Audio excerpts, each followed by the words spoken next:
Hello, everybody. Thanks for stopping by. I do this every Thursday to talk about one of my favorite subjects, and that's residential real estate. And today I'm excited because I've got one of the top team leaders in the United States, somebody that I really respect. And just like he's a real person, he's not like somebody that acts like a movie star every time I see him. So I really like Kyle. He's a family guy. He says he's been in the business since the 70s. We both know that's probably not true. Maybe a family business since his 70s.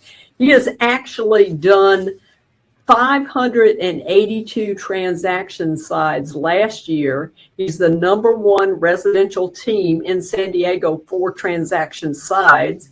I know he's been Inman Influencer of the Year, also Bomb Bomb's Influencer of the Year. He's just a great guy. I'm so glad you're going to meet him.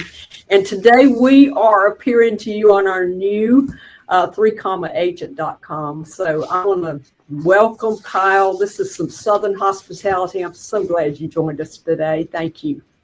Well, it's an honor to be a part of this with you. You're somebody who's highly looked up to in this industry, especially by me. You've done a lot of amazing things and paved a lot of pathways for people like me to follow, and I appreciate you.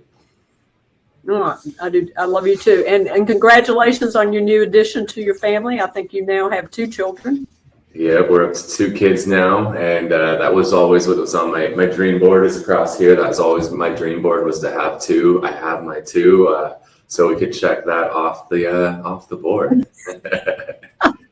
I love it. I love it. Well, listen, just start out with just telling everybody a little bit about how you got into real estate. Was this something you knew when you were 10 years old you were going to get into because the family was there? When I was 10 years old, I knew I wanted nothing to do with real estate. My dad was in real estate since 1979. I was luckily he moved from Buffalo, New York to San Diego in 79 and started in real estate. And then I was born a couple years later. So the good thing is I have a lot of roots back in Buffalo, and I love Buffalo, but I didn't have to grow up in Buffalo.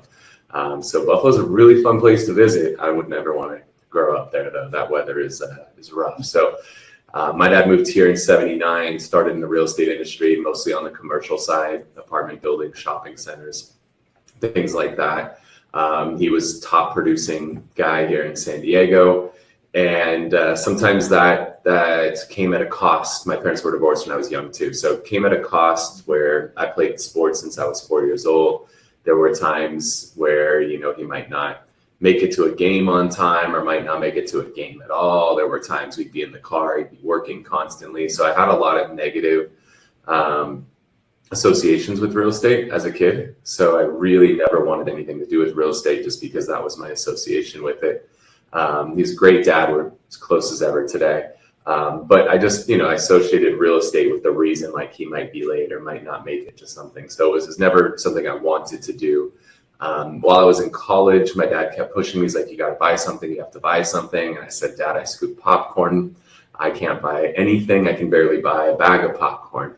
He was like, it's fine. Here's a mirror. Just fog this mirror. They'll give you a loan. They gave me a loan for $500,000. This was in 2002, so I was 21 years old. Or actually, no, it's 20, sorry. I was 20 years old at the time. And I bought a property for $500,000. I sold it a few months later. I netted $17,000. And simultaneously, I got a raise for a nickel an hour from the movie theater. So I got a $17,000 check. I got a nickel an hour raise. And I was like, damn it. All right, Dad, let's talk about this real estate thing. So I worked with him on the commercial side for 5 or 6 years. Again, mostly apartment buildings and shopping centers was kind of our niche. We really focused on selling apartment buildings to people who would then convert them to condos. They'd renovate them and sell them off individually. That was really, really lucrative here in San Diego for a period of time. Eventually, the city shut that down because every apartment in town was getting converted to condos. So the city shut it down. So now all those investors weren't buying anymore. And then that was kind of where I started realizing, all right, this is my opportunity to go off on my own.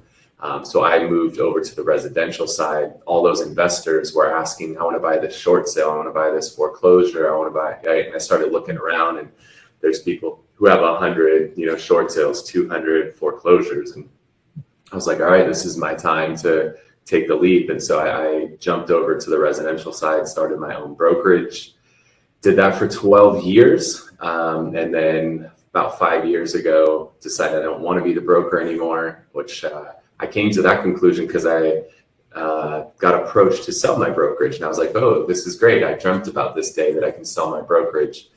And after going through the valuation process, I realized my brokerage was worthless.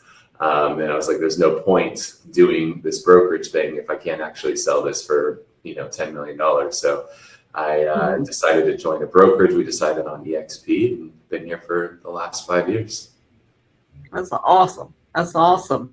So teams, of course, I've been in a team for a long time. I think I was the first person in my market to even have an assistant. And I think I started working with buyer's agents pretty quick in my business. Tell me, I've seen a lot of evolution about teams. And you've seen more than I have because you work with top teams all over the nation. So tell me, what is the biggest thing you've seen change in taking care or being a successful team leader?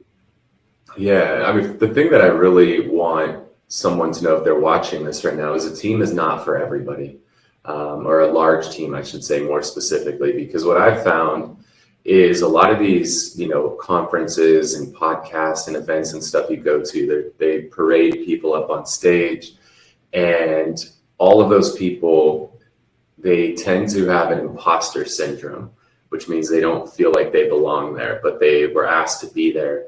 And so they get there and now they feel like, well, I don't belong here, so I better kind of maybe not lie, but maybe hide some things, maybe exaggerate some things.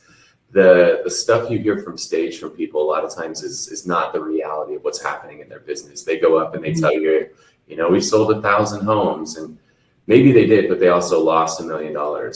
They just don't tell you about the $1 million they lost.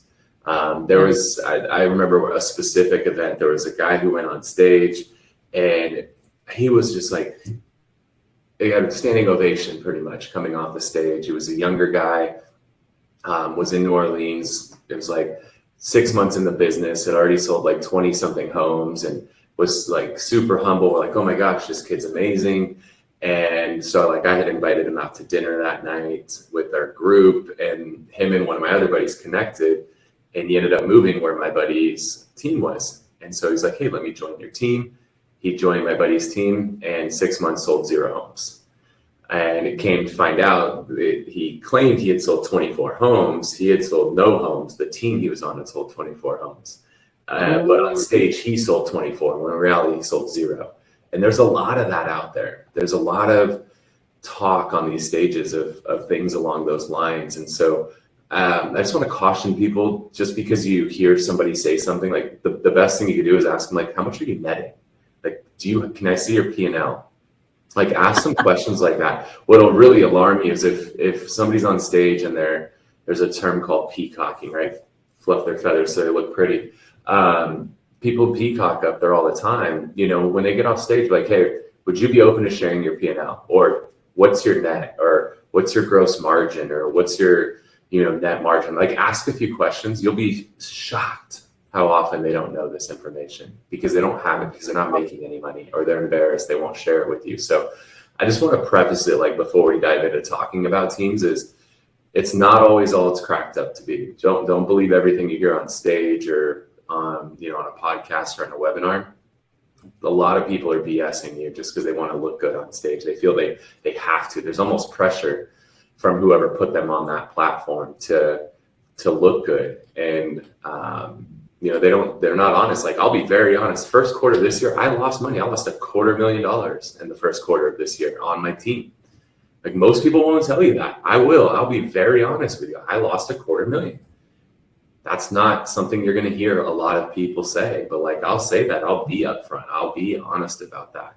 But most people won't. So just know, right? Cool. We have a big team. The first half of the year, we sold like 300 homes. We did lose money in the first quarter, even selling that many homes. So I want to just make sure to put that out there. I feel like it's not talked about enough. I feel like people hide this stuff, and I think it's important to put stuff like that out there, because a lot of people have this illusion that like this is what they want, but what they want is not reality. And if they knew what was happening behind the curtain, they wouldn't want that life. Yeah, that's true. You know, my husband retired from the software business. He owned a software company, and the first award banquet that he went to with me, he noticed that they were making awards based on gross sales. He said, "How can you do that?" He said, "Y'all always talk about gross. Let's talk about net." So he was a smart guy. He helped me a lot. He got into business and ran my books for about 20 years ago until he fully retired. So what are some of the, you've actually said something in the past that I affectionately disagree with. You talked about how you respect Zillow. I'm not necessarily in that camp, but I want to hear your ideas on Zillow Flex. Yeah, so Flex, it's interesting too, the timing of this recording, because I have some friends this week that were selected for a pilot program where the referral fee just went up. I don't know if that's the pilot I want to be selected for. Now it's interesting, it's higher at a certain price point, lower at another price point. So yeah, it's interesting. We've had a hot and cold relationship with Zillow.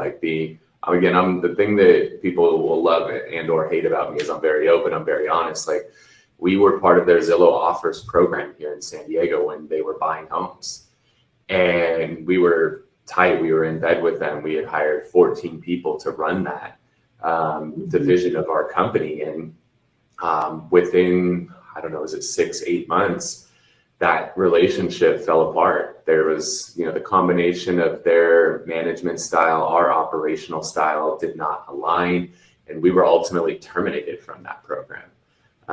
So that was tough. That definitely tarnished my feelings about them and working with them and everything. It wasn't a relationship that I felt like it's not the kind of relationship I wanted to be in. Let's put it that way. I love a relationship where we can be very open and honest with each other, both directions. And I value the feedback that is given to me, but I also need the feedback that I give to be valued. And it just didn't work out that way. So it created a relationship. We butted heads when, this is the kind of relationship we need to have.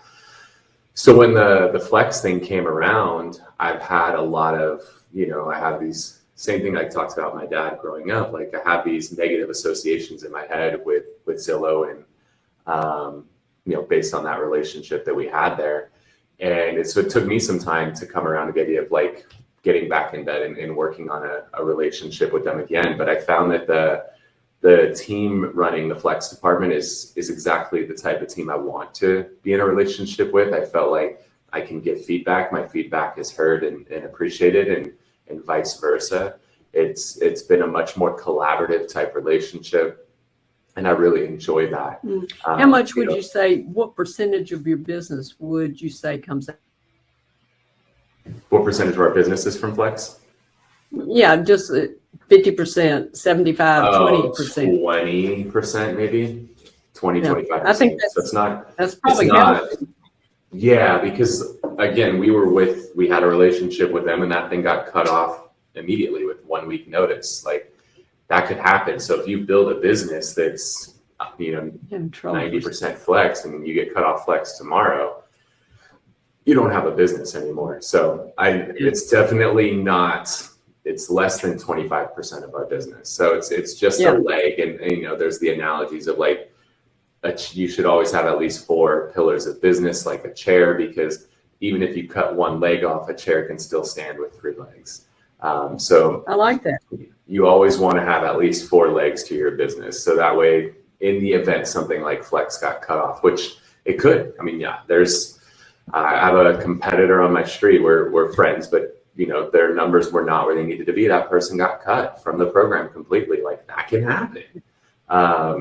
So you don't want to be on a chair that's 3 legs or less. You should always have at least 4 legs to your business, is something that I learned a long time ago. Yeah, I like that a lot. My saying has always been, if Zillow makes you, Zillow can break you.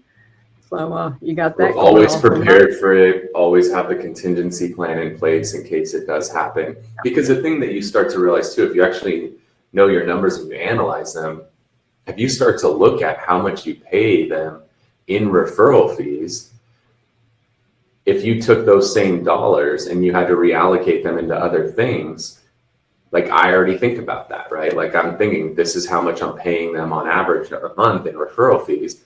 If I take that same money and I apply that to pay-per-click or this or that or a million other things, I just need to know that how I'm going to recreate the same result. Because if you do build a team that's so heavily reliant on it and you lose it, you're going to lose the agents too.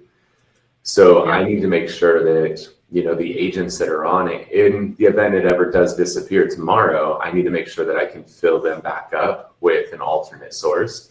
And the way to do that is to look at how much money are you paying per month in referral fees and think about what could you take that same amount and apply it toward to deliver an equal or greater result. That's great advice. I'll leave that topic for now. I could stay on it the whole time, but tell me, I want to know two things. I want to know, tell an aspiring team leader, they're going to do a team. They're just that personality. They're going to have some other people. I swear I was an only child, so I needed to have the thrill of victory and the agony of defeat by joining in and having a group around me. Yeah. So here's the deal. What's the biggest mistakes that a team maker can make right now? Maybe some of your own, something you've seen that you think is just, that's not good. Yeah, it's the order in which they hire. So I've even built out in my head, I'm always have a plan B and ideally a plan C with everything I do. So I have a plan. If everything blew up tomorrow and my entire company walked out on me tomorrow, what would I do? I have if EXP blew up tomorrow, what would I do? Like I have all of these planned. I have, if I die tomorrow, this is what happens, which is also something a lot of us should think about is, God forbid, like I just lost a friend 2 weeks ago, is 44 years old, like in the prime of her career, like what happens with her business? Like we should all have these plans in place. So I have my plan. If my team walked out tomorrow, the mistake people make is they get so busy, they start hiring more agents first. And that's a huge mistake. Hiring more agents should be, and in my perfect team, that's like the third hire. So first hire, if you're looking to grow, is you have to have a rock star admin. They're the glue. I literally refer to my admin team as the glue, like that's their name internally. They're the glue that holds everything together. So you need to have a rock star admin. Initially, that person is primarily three things: listing coordination, transaction coordination, and your accounting. Like that's their primary thing is all of that stuff. But you have to have that person first. The second person that I would hire would be an inside sales agent or inside sales associate. Because the way that I make the most money is getting out there and meeting with as many people as I can. And so I get to a point where that's all I need to be doing because I have a rock star admin who's going to help write my offers. And literally I just got to go. Like I look at myself, I'm like a caveman. I just go out, I kill, I bring it back to the cave. They take care of it. I go kill again. Like that's just how I look at business. And so if I can get somebody who can just tee me up on as many appointments as possible, just basically tell me where the food is I need to go kill, I'm in a much better spot. So I want an ISA who's just taking in all the inbound inquiries, nurturing on my people, doing all that stuff, just teeing me up on as many appointments as I can. Eventually, I'm going to get to a point where there's more appointments than I can handle. At that point, then I'm bringing in an agent. So I'm going rockstar admin first, and I'm going ISA second. Then I'm hiring an actual agent. I think having what I call in this model a junior agent is that person now comes in. Initially, they take on a lot of your buyers, especially your buyers that are lower price points or areas that you don't traditionally cover. Like they're taking all that stuff on for you. But the most important part of having that agent is that they can fill in for you so you can actually go on vacation. You don't want to be that agent who works 365 days a year and never takes a vacation. By having that junior agent, you can go take a vacation. And now you take a vacation, they can work with your buyers and they've ideally gone on you on listing appointments and they can come and they could take the listing appointment for you. You don't have to tell somebody, well, I'm in the Maldives for 2 weeks, so you're going to have to wait till I get back to me. They can take that appointment because they've been there with you. on your listing appointments. They know how to present your value proposition and how to price properties and ultimately how to close. So I think having that junior agent is really important. And then ultimately bringing in somebody to handle like the media and marketing side of the business to just make sure you have a consistent flow of leads and opportunities coming into the table. So effectively up at the top, you got the marketing media person brings in the business. ISA takes it, funnels it to either me or the other agent, and then we funnel it back to the rockstar admin who processes everything. And if I built a team all over today, I'd keep it small and I'd run it like that. Say that one more time. If you built a team again today, you'd keep it smaller? I would, yeah, absolutely. Yeah, so that means I was going to ask you if you adhere to the message I'm hearing from a lot of the trainers is you just keep on hiring, keep on hiring, keep on hiring. So if you got 75 people and only 25 of them are producing, that seems to be the model for a lot of teams right now. It is, yeah. So the thing is, you get so big, you have to hire, especially we're in a market right now where our expenses haven't come down, but our revenue has come down. And so like I saw a year ago, what was happening, right, as rates jumped, I knew we were going to have way less transactions. So in that scenario, if you need to keep revenue the same, you have two choices. You either get your agents to work twice as hard or you hire twice as many agents. Well, you know darn well you're not going to get the agents to work twice as hard. That's never going to happen. So you have to go get twice as many, which is why we have 100+ agents now. Like that has to happen. So once you start to get big, you kind of have to stay big. There's like a messy middle, I think, when you're running in a like, let's call it 10 to 30, maybe 40 agent range. It's really messy in there and it's really hard to get profitable. As you get to a certain size, I mean, we're 100. We're basically a brokerage now. We're just not the broker. Which means I don't have to deal with any of the liability, which I love. But yeah, we're running effectively as a brokerage right now. So you do have to like, and it's, again, this is why it's not for everybody. Like we cut 17 people from our company last quarter, agents for non-production or for, let's just say behavior, conduct detrimental to the team. I think that's a sports term they use. We've cut people for that, not hitting their standards, not showing up. Like, so we're constantly having to fire, but that's my biggest learning lesson in the last year is that if you want to make your team grow and increase production, fire more people, which seems so backwards. It seems so opposite of what you would think, but it's called top grading. You have to cut the bottom off constantly, right? You're a lady, when your hair at a certain point, it only gets so long. If you want your hair to grow longer, you have to cut the bottom off and then magically you can actually grow a little bit longer. It's similar to a team, like you have to cut the bottom off. And at our size, I've learned how important that is, more so for my top agents.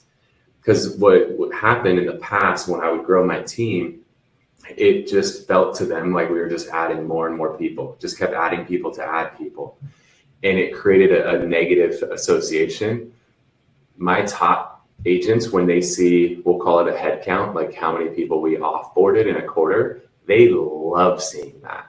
They love it more than anybody because it shows them that we're not just gathering bodies. We're trying to bring in good quality agents that are going to push them. And when we bring in somebody new that does really well, they love it. It motivates them. It pushes them to do better.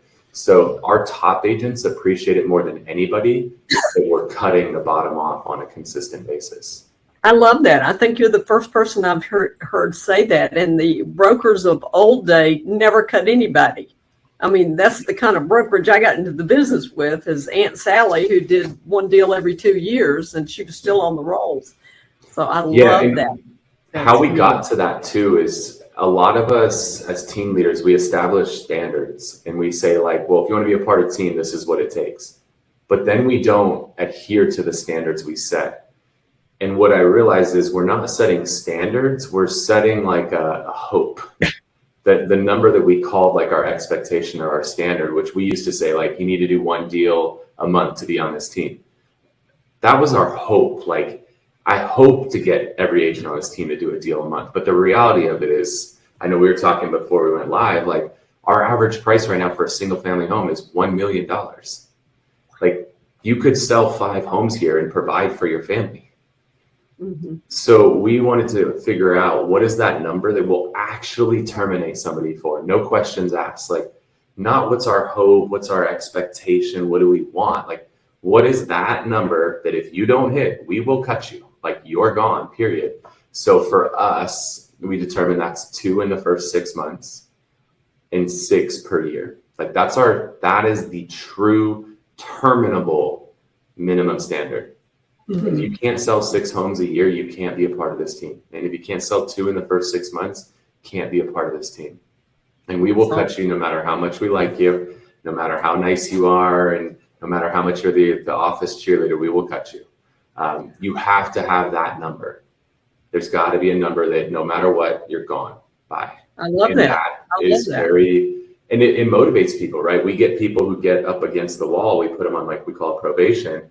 They go on probation, and you'll learn very quickly there's 2 types of people. There's one that gets pushed into the corner, curls up in a ball and cries.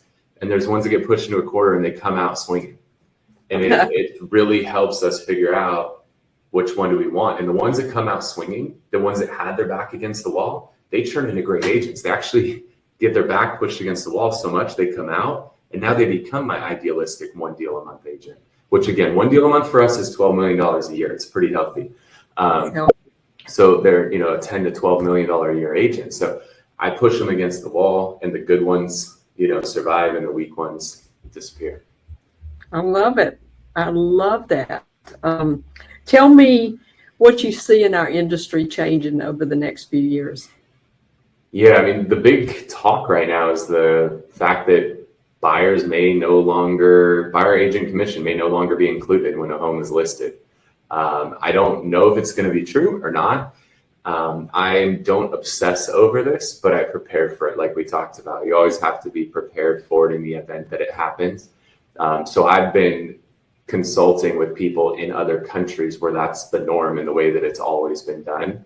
Down in Australia, it's extremely common, and there's some parts of Europe that's extremely common. So rather than trying to figure it out, I've learned my entire career, like I don't need to reinvent the wheel. If people are already doing this and doing it at a high level, let me just learn from them. So I think that's potentially the biggest thing that we have to be prepared for, is the fact that you may have to actually get your buyers to pay your commission. And are you prepared for that? That's arguably going to be the biggest change ever, for you, for me, or even a brand new agent, if that goes through. So I think everybody should be prepared for that in case it does happen. We do have NAR, National Association of Realtors, which is one of the largest lobbying bodies in the country, next to NRA. But they've done an amazing job going to bat for realtors before, so we'll see how it plays out. But I'm definitely prepared for it if it happens, but I don't necessarily think it will. Well, that's so interesting. I don't keep this long. I like to have like kind of a bottom line, and you have certainly done that for us today. You've given us such a good overview of the market, and I love where you are. I love what you've done. So we're on a new it's called 3agent.plug, and I usually take the last 5 minutes and see if there's any questions out there, see if anybody wants to ask us anything. So let me see if we've got anything. The chat box, you can actually just type in a question in the chat box, and we will try to answer it. But while I'm waiting to see if anybody, because I'm not going to keep you all day, you're busy on that left coast. I know you got things to do. It's really good. We're in the middle of summer. This is like outdoor season. We got to be out surfing or boating or hiking. People pass out here because it's 109 degrees in the shade. So yeah, I hear you on that. But I hear you used to surf as well. Yeah, we're doing a company event. I don't see questions, so I'll just keep talking. We're doing an event tomorrow with the whole team, just going out to the beach and paddle boarding and playing volleyball and doing a bonfire and all that stuff. So we do a lot of events. Those cultural events are huge. Any given month, we're bringing in like 8 to 12 new agents into the company. So it's really helpful to do a lot of events where we can bring people together. The new agents can get to know the new agents, and vice versa. Everybody just gets to know each other and build some camaraderie. And One last question, Kyle. You've had such great success at such a young age. Do you think there was a turning point where you saw this really moved my business forward? Man, I could see the results from this.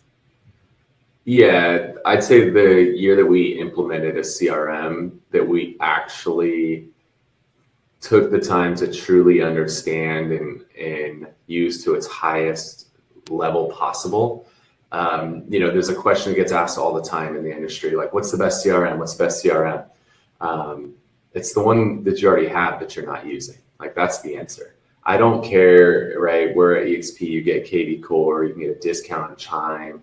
I used to use Boomtown, now we use Follow Up Boss. Like, honestly, they're all good if you actually take the time to understand how to use it. Because what happens is people are like, oh, this CRM sucks. Why does it suck? I haven't converted any leads from it. Okay, well, CRM doesn't help you convert leads. It helps you understand like who to call, when to call them, what to say to them. Like, they've never taken the time to actually understand how to utilize the CRM to accomplish the goal of converting more leads. Like, have you actually gone in and like set up email campaigns for different stages in your CRM? Well, yeah, I went in and I like activated the buyer campaign. Okay, did you read the emails that are going out to your clients? Do you have any freaking clue what those emails say or the frequency that they go out? Like, do you even know what the hell you're doing? So it's like, people don't take the time to actually understand how the CRM they have works and how to use it to its highest potential. Because any one of those CRMs that I mentioned are great if you take the time to understand it and use it to its fullest potential. But most people, they don't want to, oh, well, I don't have time to sit on a webinar.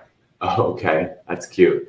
But yet you have time to go do all these other stupid things. You have time to post on social media 20 times a day, but you don't have time to actually understand how to use like the number one tool in your business. It's insane to me. So I would just say, if you are struggling to manage your database, your clients, your conversion rate's not where you want it to be, you think your CRM sucks, like, go take all the trainings. And every CRM has a massive amount of trainings. Most of them even have like regular Q&A sessions where you can just go on like, hey, how do I do this? How do I do that? Help me with this, help me with that. People aren't taking advantage of that stuff. So I would argue, if you're trying to level up your business, like, look at all the systems you have and dive deep into them to fully understand them and set them up appropriately. And now your conversion rates will increase. I did get a question here. I think that's fire too, Kyle. That's very true. I've had people that came to our team not from a sales background, actually from dentistry, and by learning to use their CRM, walked away with a six-figure income their first year. So it's good. Leanne has asked us, if you could go back in time as a newer agent, what would you do differently in order to get new clients?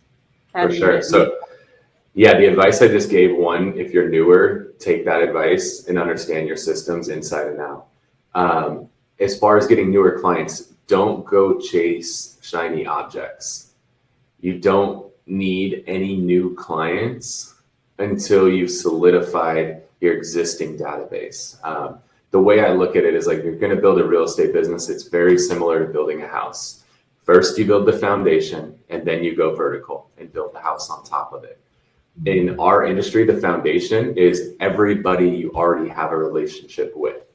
Let's figure out who is everybody that we know, and let's build a plan of how we're going to stay in relationship with those people.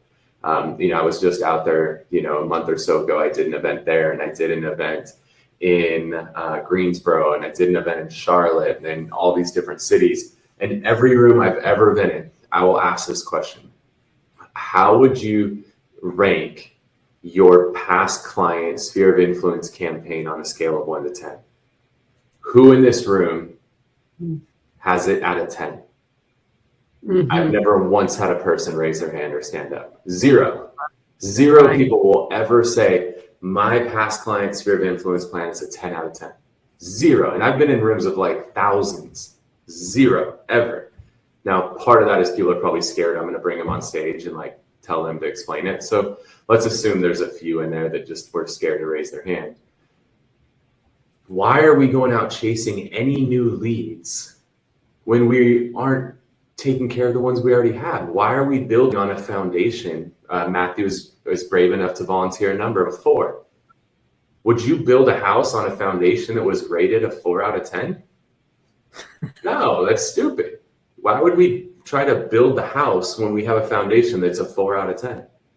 Why don't we get as close to a 10 out of 10 foundation as possible first, and then worry about building the house on top of it? So that would be my best advice for you, man. That's great advice. I love that. That's fire.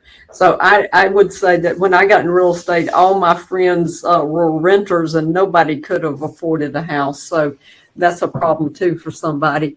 But their parents can afford houses. I've sold a lot of when I was younger in my 20s, I sold a ton of my friends' parents' houses. Yeah, that's true. That's true. Thank you so much for spending this time with us today, Kyle. I just think you're just one of the brightest stars in our industry today. I've learned a lot from you, and I appreciate you and all the hard work and all you give back to people, just not holding anything back. You're all in and giving every day to us that share this great company with you, but just to anybody that will come to Fast Forward on Monday, the other seminars that you do. I appreciate you, and I thank you so much. And I'm going to sign off and say, if you guys want to stay connected, go to thewhisselway.com, thewhisselway.com. You can subscribe to our podcast, our YouTube channel, join our private Facebook group, get on our referral network for all the people leaving California. So just hop on thewhisselway.com. We can stay connected on there. You got it. They're coming to North Carolina, by the way. So many of them are. Yes, ma'am. Take care. Have a great day. All right. We'll see you later. Thanks, everybody.